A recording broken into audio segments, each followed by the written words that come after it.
first step in this process at this point is to get your cups in this sizer and forming set up. So I got ourselves some small cups.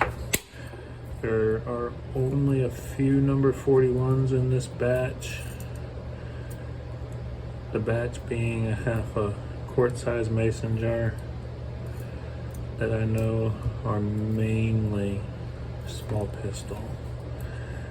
We did have some small rifles sneak in there before I started keeping track of where the spent primers were going. But the idea is, oh boy, is to get them all in there. Just get them started. Don't gotta shove them in there. We'll get to that. And before you know it, you'll have yourself a plate full of them all, go in the correct direction and so forth. If any of them have a really, really bad hat and they won't even get started, a really bad hat, just throw it away. It's not worth it.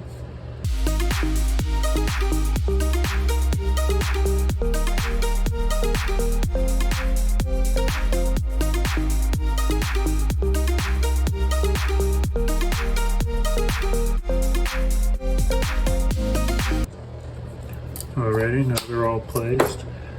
One thing that helps square them up is use this edge of it, and when you hit more than one at a time, it really helps keep them all square together. Just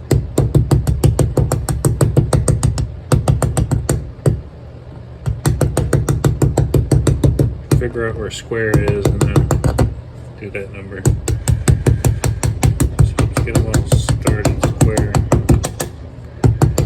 See, we got a couple jumpers because they are not going to need much work at all. Alright, so now that we've come that far, at this point, make double, triple, quadruple sure that there are no anvils in this thing. If there's an anvil in there, you'll do this, and you'll compress one of your legs, and you'll be having a really bad day and kind of be upset at yourself. So we're going to make sure that, one, they're also clean. This is a good time to make sure that we're clean, that we're picked, there's no little pieces of paper, just junk left over.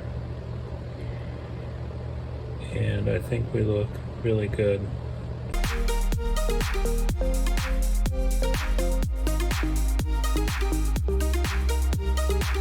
We got this guy. And that goes on there like that. And that goes in there like that.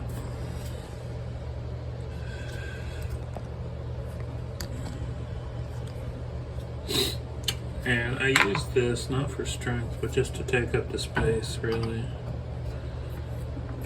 Out of the press. Doesn't have to go as far.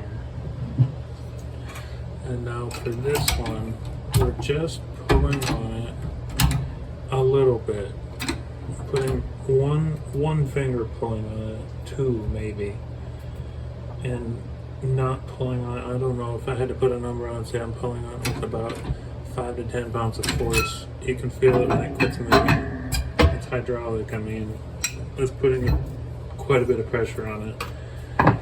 We're not pressing out a bearing race or a ball joint that's being stubborn. We're pressing out 25 very thin pieces of brass, which I will.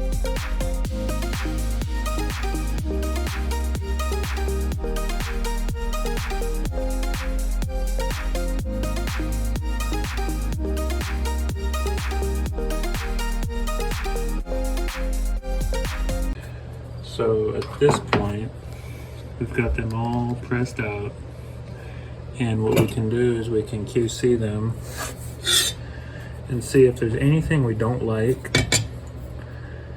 The center punch thingy works fantastic. There's one that could use a little love, that one could use just a little bit of love. all in all, looks great.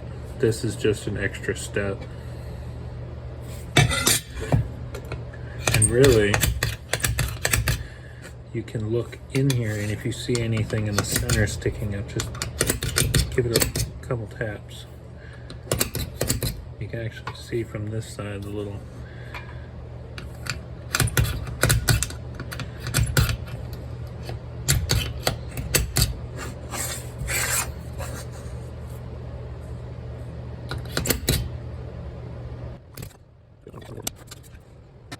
don't get me wrong, I have used this and I'll just hit everyone like twice and they will be flat instead of this 85% flat. My Smith & Wesson and my revolvers don't have any problem. The only thing that has a problem with any of those is the Glock. I haven't figured that one out yet completely. It's gotten better. 90% is not good though.